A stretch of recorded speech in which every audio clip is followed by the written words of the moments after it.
So the first point, why and what are we celebrating tomorrow, is the Queenship of Mary. So this feast has been placed in an encyclical in 1954 by Pope Pius XII called the Queen of Heaven. So Mary is the Queen of Heaven. We look back on the book of Revelation, you will see in Revelation 12:1 that there is a woman clothed with the sun, with the moon under her feet, and on her head a crown of 12 stars. So why would this woman have a crown? Of course, she's a queen. And as Catholics, we believe that she is Mary, our mother. And it's also logical that this feast is being celebrated within the octave of the Assumption, because if you remember, on August 15th, we celebrate the feast of Our Lady's Assumption into heaven. Dili siya assuming, ha? Assumption ba? Kay gida siya ni Jesus sa heaven by His power. Okay, ako rin assuming. Okay, so we celebrated the feast of the Assumption. So naturally, when she is assumed into heaven, because her son, Jesus, is king, she is crowned as Queen of Heaven and Earth.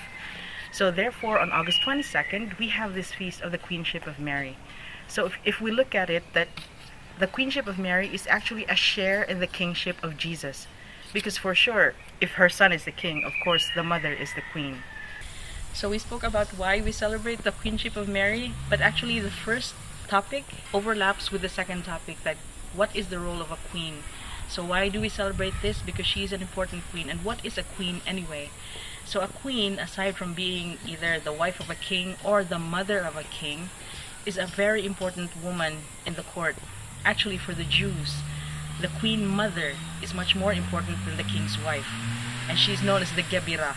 So Grace F. once had a talk about this. She said, nga, dili Gebira-bira ha, Gebira. So the Gebira is the queen mother, or the mother of the king. So even at the time of Solomon, it was not one of his wives that sat with him on the throne. It was Bathsheba. It was his mother who sat with him next to him at his right hand at the throne. So we would expect that in the Jewish or the Davidic kingdoms, the Davidic lineage of the kings, it is always the queen mother that sits beside the king. And this queen mother is the most powerful, the most important, the most influential person in the kingdom. She acts even as the chief counselor to the king. So you can imagine how powerful Mama is, especially with regards to Jesus, and how Jesus really loves listening to mothers, especially to his very own. So, we were talking about the Gebra, or the Queen Mother. Where exactly did we begin to read in the scriptures about Mary being queen? Actually, you might notice that I changed costume, right? So I'm wearing the Kyrie t-shirt. So Kyrie, our group name, actually comes from the Greek word, from the angel Gabriel saying rejoice. When he said, Kyrie, Maria ke karitomene, Hail Mary, or Rejoice Mary, full of grace. So when he announced to Our Lady that she would be the Mother of God, towards the end of that announcement, he actually said that the son you will bear will receive the throne of David, his father. So Jesus is the fulfillment of God's promise to David that his kingdom will have no end. Swerte kayo si David, because God himself became his descendant, and now he rules forever as the eternal Davidic king, as the eternal king, therefore making her as the eternal Gebira, the eternal mother of God. And it's wonderful that right after that annunciation, when she visited her cousin Elizabeth, we know that Elizabeth's pregnancy was also a miracle because she is old. So when she arrived at Elizabeth's house, Elizabeth confirmed what the angel was saying when she said, how is it that the mother of my Lord, the mother of my King, comes to visit me? So from those readings alone, it has been confirmed or affirmed or even told to us that she is queen. And she plays an important role in our life, more than in anybody else's, in your own personal life. Sige, balik. Basing na kulbaan mo, nagkaduol na dug ko. Okay, so karon sad kay nagkaduol na sad ang atong third part of the talk. So nag-overlap na sad ni sila because we are talking now about what is a queen and what are the responsibilities of a queen. And part of that is actually the third part, which is a warrior queen, why Mary is a warrior queen. So just to emphasize why I'm standing here and why I chose this statue of the Virgin Mary, do you notice that?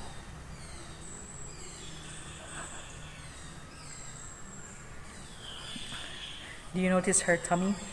So, dili siya tambok pares na ko ha. Kaya kung tiyan, siyam kabuan, o pito kabitoon naman eh. Ang iya ha, kay kuhan. Tinudanay na. Okay, so why am I showing that? because I would like to speak about the Ark of the Covenant. Now, you would like to ask, why are you talking about the Ark of the Covenant now? How is that related to this? Being warrior queen, you were so hyped up and everything. But actually, the Ark of the Covenant is a prefiguration of Mary.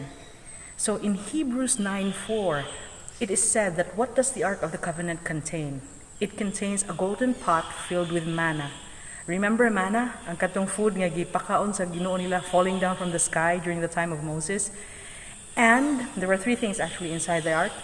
The second is the staff of Aaron, the one that Moses and Aaron used to speak with the Pharaoh and to lead the people like a shepherd. And the third thing inside the Ark of the Covenant are the two tablets of the commandments, or the covenant of God. So, inside that Ark of the Covenant, which was specified by God, diba? Si Lord ang naghatag sa specifications, unsay gidakon, unsay design, unsay naas ibabaw, and what material it would be made. So it was made according to God's specifications. And we also note that when the ark was completed, it was part of scripture that it says that the glory of the Lord shone on the ark, or it overshadowed the ark. From the word overshadow itself, it's exciting to realize and to relate it to her. So she is the new Ark of the Covenant. When the Archangel Gabriel announced to her that she would be the mother of God, the Holy Spirit, the glory of God himself, overshadowed her. And inside her blessed tummy is the fulfillment of the things inside the Ark of the Covenant. The manna, the bread of life, God himself who gives himself to us in the Holy Eucharist. The staff of the shepherd, the good shepherd, the shepherd who leads us. And the tablet of the commandments, or the new covenant, or of the covenant. So he is the fulfillment of the new covenant. He is the fulfillment of the law, of the commandments, and everything. So as the new Ark of the Covenant, she carries the fulfillment of God's new covenant. She carries Jesus himself, our King. Isn't that wonderful? She is the queen, she is the new Ark of the Covenant, and she is a warrior queen. We will find out why, because she is the Ark of the Covenant, the new Ark of the Covenant. Okay, so we got so excited about the Ark of the Covenant and how it was specified, the design, the everything, the materials of the Ark of the Covenant by God himself. So it's no surprise that this Ark of the Covenant, our Mama, is also specified according to God's designs. So she was made perfect, born without original sin, or conceived without original sin. Therefore, she is also known as the Immaculate Conception. So it's really wonderful. But how is the Ark of the Covenant again related to being a queen, what her role is, and what is it about the Ark of the Covenant that we can say she is a warrior queen? Because if the Ark of the Covenant, the old one, was a prefiguration of Mary, we notice that it was also taken into battle. Remember the epic battle between Joshua and the people of Jericho? Not Jericho Rosales, but Jericho, the ancient city in the desert. So Jericho was so proud with its heavy walls and everything. It was like a fortress that was impenetrable. But when God told Joshua to circle around the city with priests carrying the Ark of the Covenant 7 times, and on the 7th time, when they blew the horns, the walls of Jericho fell. And Jericho fell into the hands of the Israelites. So that's the power of God as shown through the Ark of the Covenant, through his Ark. So imagine what this Ark of the Covenant can do. She is indeed a warrior queen. And as Father Karapi rightly says, your mama wears combat boots. So your mama wears combat boots. Even foretold at the time of Eve, the old Eve, the serpent will go after your offspring, and this woman will crush the head of the serpent, will crush the head of the devil. So your mama wears combat boots. She crushes the head of the enemy. Imagine what she can do in your lives if you invoke her. James question again. Okay, well, because there's a relevance to this, I promise. So, going back to Mary as the warrior queen, why is she the warrior queen? Because, as Saint Louis Marie de Montfort would say, if you invoke Mary, and all other saints, sorry I forgot all of them, but all their names, but what they said was, if you invoke Mary during times of temptation, during times of trouble, she is more willing to help you than you are to help yourself. And why does the devil himself fear Mary? Because of her humility. So when God asked something of her, he This is what she said. Just do it, Lord. And this is what she said. Fiat mihi secundum verbum tuum. May it be done to me according to your word. According to your will, Lord, not mine. Unlike the devil, when God asked him if he will serve the Lord, he said, non serviam. I will not serve, because of his pride. So the devil is more humiliated at the hands of the little virgin, at the hands of this special little creature of God, than to be defeated at the hands of God himself. Because, wow, kayo no, he was the greatest angel of all time, pinaka-guwapo, pinaka-bright, pinaka-everything. Unya mo, pildihon lang siya creature. Ang iyang despise niya creature because he despises humans, because for him we are half animal and half spirit because of our flesh. So this woman who is made of flesh and blood and soul, specially created by God, is the one who would crush him. Humility will always be the winning weapon against pride. So that's why she is the warrior queen who will crush the head of the enemy. And she is mother, more mother than queen. Can you imagine how a mother defends her children? So she has done everything to defend us. If you notice, at Carmel, because we just celebrated it last month, she gave us the scapular. And even the scapular promised that whoever wears the scapular unto death and is faithful to the Lord will never suffer the flames of hell. And not just that, she promised also at Palwazan, okay, Our Lady of Palwazan, Our Lady of Mercy, a white scapular, also for the protection of her children. And in Rudubac, the miraculous medal. Everything, she has done everything to protect us, to wage war against the enemy. And she is a very capable general. That even Saint Maximilian Kolbe called himself and his brothers the Knights of the Immaculata. Knights, soldiers who fight under this unwavering, unfailing, and powerful general. So this is our warrior queen. And she is that powerful. Believe it. So we have a really powerful queen and mother who protects us. Can you imagine that she has done everything? And even at Fatima, she did say that in the end, my Immaculate Heart will triumph. So we can rely on that promise. Now, I would like to share with you some stories that I heard over at EWTN. They were guests of Mother Angelica. There was this priest whose name was, I think if I'm right, Father Michael Shire. So Father Shire said he was a priest, he got into an accident, got into a coma, and he didn't wake up for I don't know how long. And people around that hospital where he was taken, people of different religions were praying hard for him, and he did recover. And eventually he did say that it's true that when you are about to die or when you're something unconscious like that, like he was in a coma, your life does flash before your eyes. He saw everything he did and did not do while he was still alive. And then there was a male voice who spoke to him. He could not see anything after that. The voice just said, "Do you know that you deserve to go to hell?" Imagine a priest being told you're going to hell because of what you did. And he said, "You are face to face with the truth. Who else could it have been? It could only be Jesus." To tell him that. And you could not say, "I didn't do it, Lord. She made me do it. He made me do it."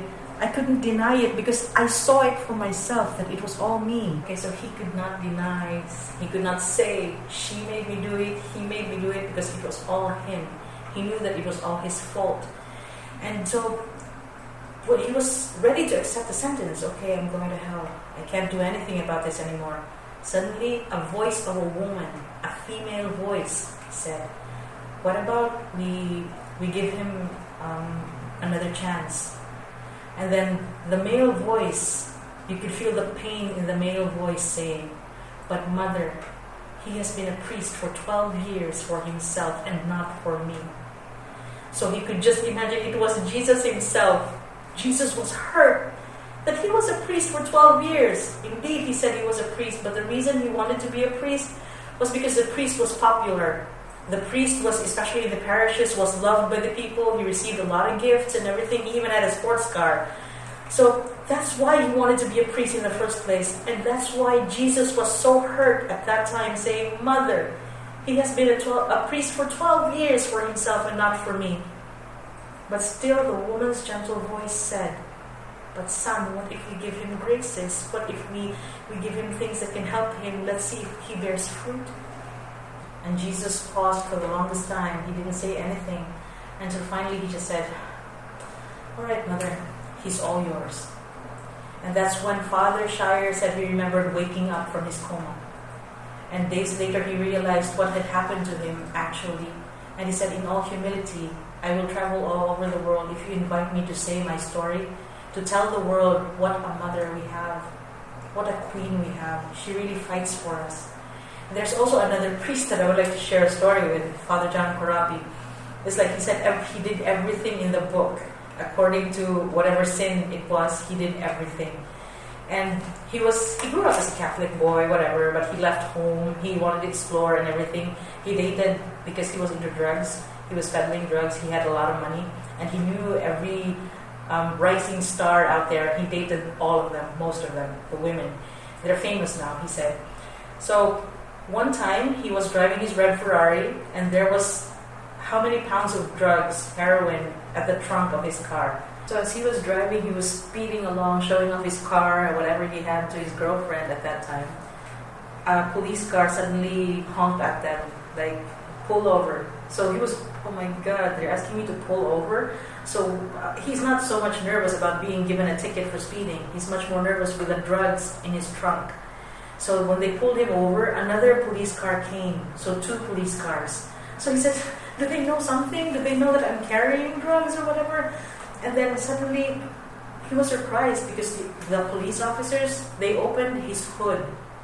Then he said, the hood? Yes, can you open the hood, please? So he opened the hood. Then he was thinking in his head, why not the trunk? So the police officers gathered around his car and said, wow, this engine is amazing. No wonder he can drive so fast and everything. So they were marveling at his car. They did not have a thought for the drugs. He was already dying with fear because for sure it was a life sentence if he would be caught with that number of drugs, that weight. And then suddenly the officers just said, okay, you have a nice car, sir, just drive safely, okay? He was sent off by the police officers without a ticket. Without a ticket, can you believe that? So he led the good life according to him, continued with all his vices, gambling, drugs, women, and everything, until finally he lost everything. So nothing bad lasts forever, even if you think it's good for the time being. So he found himself lying in the gutter in the street. His so-called friends never looked at him, acted as if they didn't know him, so he didn't have anything on him anymore. He was homeless. But then he remembered his mother. Would my mother take me back? But it would be shameful if he just goes back to his mother with nothing now. So he ended up in a diner, dialed the phone, and his mother picked up. But he could not say anything when his mother said hello. He just cried. And his mother automatically said, John, is that you? Come home, John. So he was crying and crying and crying. And finally, he had the courage to go back home to his mom. Okay, so to make the long story short, almost, so he went back to his mom, they had a reunion and everything, so he told his mom about everything that he did. And that one night when he was almost caught by the policemen, and then his mom said, when was that? When he told his mom the date of that event that happened with the police officers, she said, that night I could not sleep. I was so scared, I did not know what to do. That's what his mom said. So I just took my rosary and I just prayed and prayed and prayed for you that night. So he said, well, Mom, so it's as if the enemy was trying to get to me, but then, because you were praying the rosary for me, our warrior queen stepped in, right? So she bowed the devil, she gave him another chance to redeem himself. And little by little, conversion after conversion, daily conversion, and renewing his relationship with his parents and other people, he entered the seminary and eventually became a priest. So he's now Father John Corapi. So it's a powerful story. And it's really funny because I remembered one of these memes that, so I saw this meme on Facebook with the Virgin Mary punching the face of the devil, and it said, Hail Mary, full of grace, punch the devil in his face. So you can really imagine that she is the woman, although through her apparitions now we saw her efforts at really saving us, her children. But even in the Bible, especially the last moments of Jesus, she had such grit and courage to stand beside her son at his crucifixion, to offer him as the ultimate gift for us. So the queen fights even to the very end. She knows when to give her son, and she knows when to defend him. She knows that by giving him on the cross for us, she's actually defending him in a way, because she knows that he's doing it for all of us. She's more queen and mother. Talking about testimonies of two priests, of two different people, I think I should share a little bit of my own, although it's not much, it's not as grandiose as what happened to them, but once upon a time, I was like a rebellious kid. I wanted to go for confession, but my father would not allow me to leave the house. So I moped around, acting like a spoiled brat. I was angry at God. Like I was saying, this is supposed to be for you. Why won't you let it happen? Why don't you allow it even for a petty reason? So I was mad. And I didn't do the chores that night. I didn't do the dishes and everything. But one thing that I couldn't understand why I had to do it was to pray the rosary. So on EWTN, I used to like watching the mass, the daily mass, and then there's the rosary after. And I didn't understand, but I just prayed mechanically, whatever, the rosary. But after that, late into the night, I saw one of my favorite shows. It's called Life on the Rock. And then they invited this singer lady. She's actually one of my favorite singers, Christian singers, Donna Kari Gibson. And it's surprising that she sang a song about God in the Eucharist, saying, I am he who loves you and who waits for you. So in that song, like, Jesus is saying, I am he who loves you, and in the Eucharist, it's emphasizing that he is saying, I am real, and I am here for you. So I couldn't understand. I just bawled over, I just cried, and it was, the most amazing thing was that when Donna was interviewed after that song, she says, actually, that segment was filmed in March, and it was shown sometime in July, and she says, I know that probably when this airs, I will be watching with my son, because at that time she was pregnant. So I have this amazement for time, how God can move, can control time, how he owns time. But at that moment when I needed it, it was when the show was aired, although they had filmed it months before. And I believe I owed it to the rosary. Like, Mama would not let me stray, because there was the temptation of becoming an agnostic because of my rebellious attitude, although for a very simple reason. It's stupid, right? But evil is always illogical, and it can always get you anytime and anywhere. Your warrior queen Mama will never let you go. So there are countless situations that she got me out of a pickle, but I can't think of a lot of them, but I know there are a lot. And okay, just one example, I was making a major decision this year. So sometime in April, I decided to do the consecration to Mary again, to renew the consecration I made last year. And I just thought that, okay, so we would probably end at Pentecost, because I couldn't start it to end at a Marian feast. But surprise, surprise, Pentecost was also the feast for the visitation of Our Lady to Elizabeth. So it's like her saying that I'm still here accompanying you through this prayer. And what's more is that I was also surprised that the day I started the prayer, it was also the feast of Saint Louis Marie de Montfort, one of the great Marian saints. So it's as if he was accompanying me with Our Lady to pray. So never hesitate to pray. She is more ready to help you than you are to be helped. And as Saint Bernadette said, at night, it would be good if you have your rosary in your hand, even if you can't finish it, because it'll be like a child holding on to her mother, saying, Mama, Mama, as you fall asleep. Okay, so even as our grandmothers would say that when you pray the rosary, you bind a chain around Satan to make him defenseless. So indeed it is true that she is the woman of prophecy. She is the woman who steps on the head of the serpent, who crushes the head of the serpent. She is our warrior queen. She is our mother.